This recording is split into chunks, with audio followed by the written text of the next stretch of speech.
अस्सलामुअलैकुम सर। मैं हूं आपका मेज़बान मलिक इमरान और आप देख रहे हैं mister Malik Imran official YouTube channel. आज का एक जो प्रोग्राम है बड़ा ख़ास है। उसकी बहुत सी वजूहत हैं। मैंने कुछ सियासी तबसरे के लिए ये प्रोग्राम किया। उसकी सबसे हम ये असल में जब आप किसी चीज़ को देखते हैं ना कि किसी भी मुल्क में महंगाई अगर आपने इन्फ्लेमेशन चेक करनी तो आप उस गवर्नमेंट की ना लोकल ट्रांसपोर्ट पे सफ़र ज़रूर करें, जो गवर्नमेंट की अपनी पर्सनल ट्रांसपोर्ट।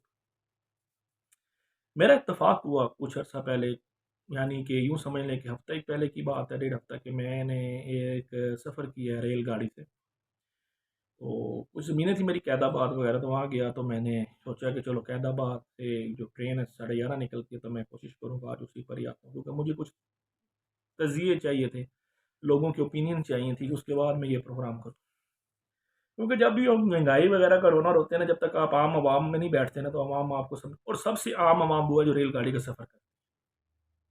जो बसों का सफ़र करती है वो किसी उधार मांग-शांग के ले लेती है, जिसे कोई उधार नहीं ना देता वो भी रेलगाड़ी पे चढ़ जाता है कि चलो यार इसकी टिकट सस्ती है, चले जाते हैं।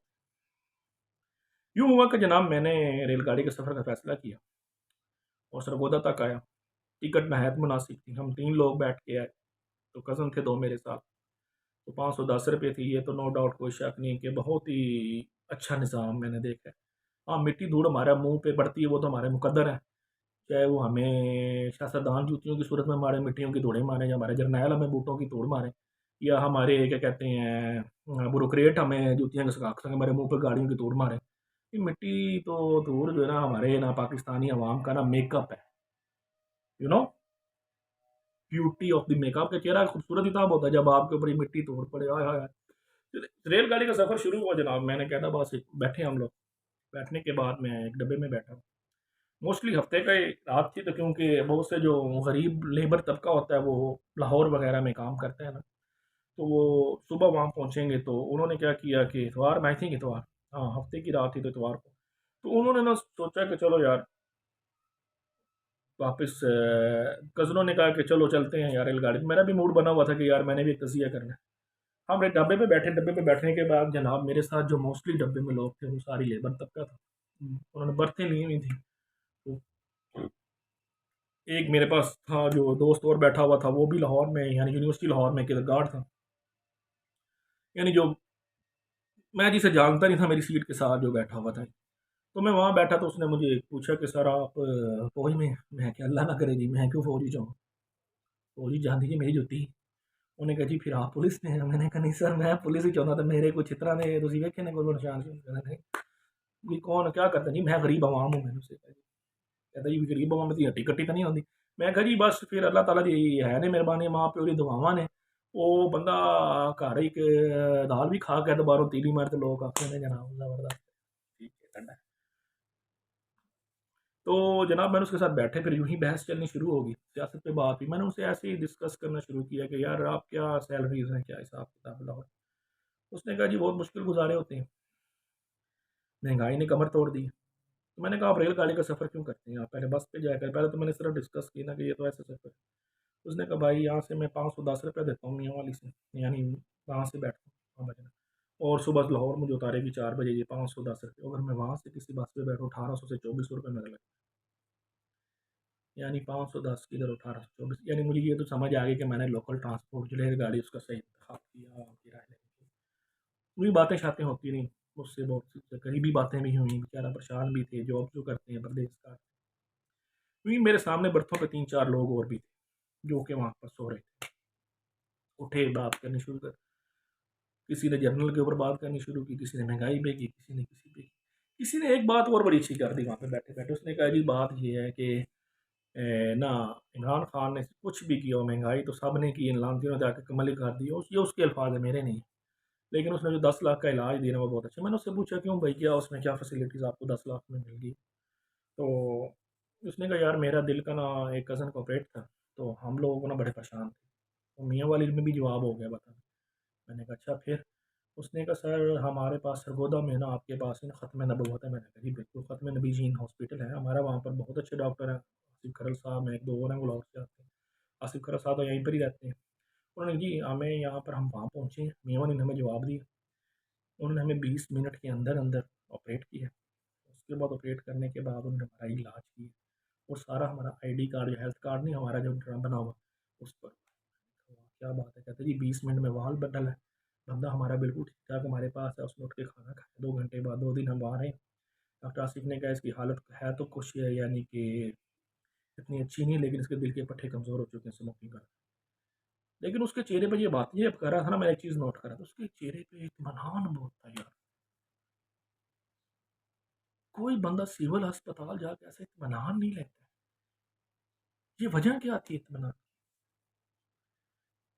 हम सिविल अस्पताल जाते हैं ना, मैं बताता हूँ कि हम जाएंगे ना, हमें पता है हमें यहाँ से दवाइयाँ नहीं मिलेंगी, हमें उठा के वो फेंक देंगे ऊपर, कहना जब तो दिल करेगा डॉक्टर आया 2 दिन तो शोभा जाती बांध दो, करेगा तो कर रास्ते में मर जाए, उनका किसी का क्या जाता है, बड़े बड़े अस्पतालों में मर नहीं जाते बंदे। लेकिन उसने बड़ी खूबसूरत बात की है, वो जैसे बातें कर रहा था मैं समझ रहा था किसी पता नहीं वो इंग्लैंड में बैठा हुआ है जो 10 लाख के इलाज की ऐसी तारीफें कर रहा है, बंदा बैठा हुआ या किसी अमेरिका में बैठा हुआ है या किसी आयरलैंड में बैठा हुआ है या किसी यूरोप की अलग किसी जर्मनी वगैरह में बैठा हुआ फ्रांस।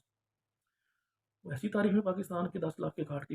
एक 10 लाख रुपए का हेल्थ कार्ड है।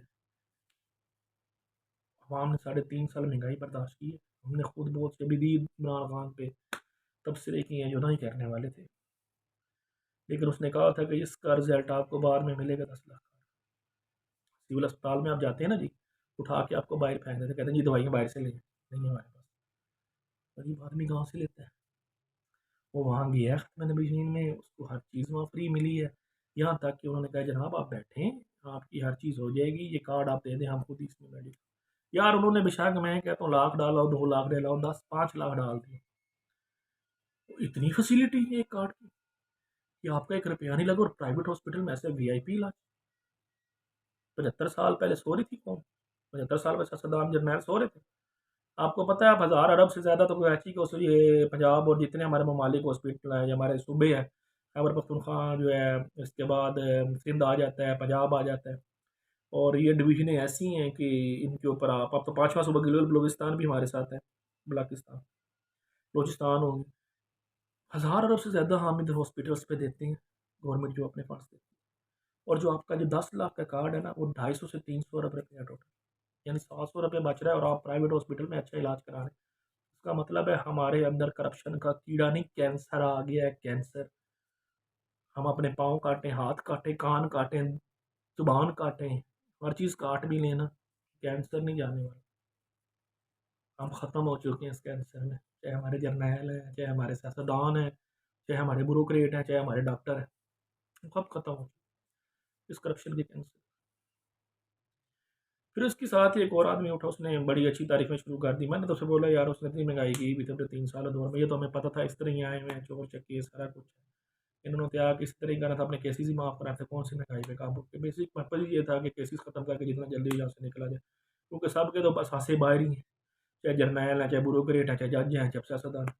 उसने बड़ी अच्छी बात की, उसने कहा भाईजान आप ठीक कह रहे हैं, अब मैं गरीब आदमी, मैं मजदूरी करता हूँ लाहौर जाके, मैं कैसे एहतजाज कर सकता हूँ? मैं रोज़ जीता हूँ रोज़ मरता हूँ, मेरी बीमार भी हूँ, पैसे पता नहीं मैं कैसे बनाता हूँ, वहाँ से लेके आता हूँ, यहाँ देखता हूँ, फिर चला जाता हूँ। खामोशी से बैठा मैं सुन रहा था उसकी बात। उसने कहा इमरान भाई दुआ करें आपकी नस्ल जो है ना पाकिस्तान में सब मुझे वतन हो।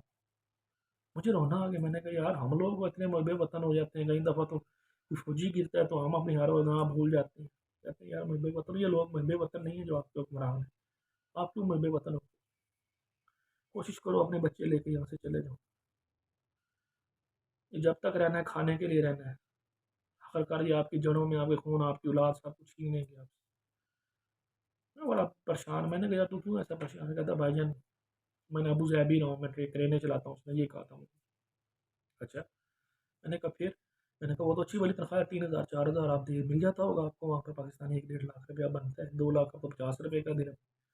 उसने कहा भाईजान कसम लेने ये मोहब्बत मिट्टी छोड़ के आ गया था पेरेंट्स से, मेरी माँ बीमार, बाप में चलो यहीं कारोबार कर लूँगा कुछ ना कुछ तो कुछ हो जाएगा। यकीन कर लें एक दिन का खाना था, दूसरे दिन का नहीं मैं पता होता कहाँ से लेके आना।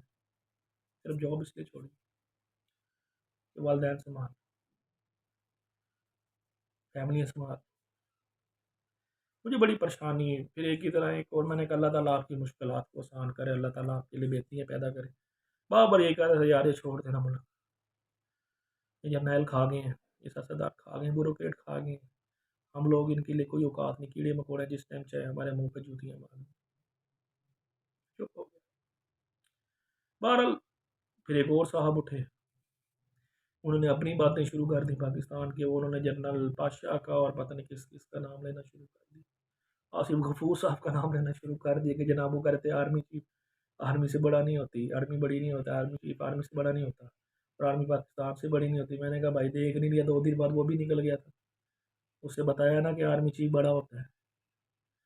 कहता है यार कुछ भी हो यार, शायद इन जैसे लोगों की वजह से मुल्क बचा हुआ है। मैंने कहा जी मुल्क किसी की वजह से नहीं बचा हुआ, मुल्क पैसों की वजह से बचा। जिस बाहर से ठप्पे बंद हो जाने ने थोड़ी चाटा पैनियां ने मुंह ठो ठो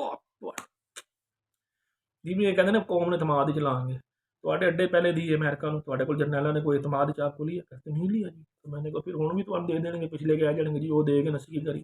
कौन इतमाद में लेता है? अवाम बेवकूफ, अवाम को भी इन्होंने चोरी चकारी धोखाधड़ी पे लगाया। कौन इतमाद? बहरहाल एक अच्छा एक्सपीरियंस था मेरा ये वाला। 20 साल बाद मैंने गाड़ी पे सफ़र किया था। मैंने सोचा कि चलो यार ये एक्सपीरियंस, लेकिन एक बात है, अब मैंने खुद देखा है उस गाड़ी के ऊपर अब बैठने की जगह नहीं थी। यानी यही गाड़ी सरगोदा के रुकी है, सरगोदा से आगे इसने लाहौर जाना था और अच्छा भला रास्ता। और मैं ये चीज़ नोट कर रहा था कि अब आवाम का रुख लोकल गाड़ियों की तरफ, यानी कि आवाम जो थी जो बसों का सफ़र करना जानती थी उसके पास उतने पैसे नहीं रहे, वो लोअर लेवल पे आ गई। यानी अब हमारे पास सिर्फ 2 तबके रह गए, एक अपर एक लोअर। मिडिल क्लास ख़त्म हो गई, दी एंड है ही नहीं। लोअर है वो बेचारे चल रहे हैं, एक अपर है जो अरबों में है, बिटवीन कुछ नहीं, क्योंकि ब्यूरोक्रेट ने पल्ले ही कुछ नहीं छोड़ा। बिटवीन वाला तो खाते ही खत्म कर दिया ब्यूरोक्रेट्स ने, जर्नैलों ने, जजों जो फिनिश। मेरे चैनल को सब्सक्राइब कीजिए, मेरे चैनल को जनाब ज़रूर सब्सक्राइब कीजिए। मैं हूँ आपका मिस्टर मलिक इमरान और आप देख रहे हैं mister Malik Imran official YouTube channel. मुझे इजाज़त दीजिए, अल्लाह हाफिज़।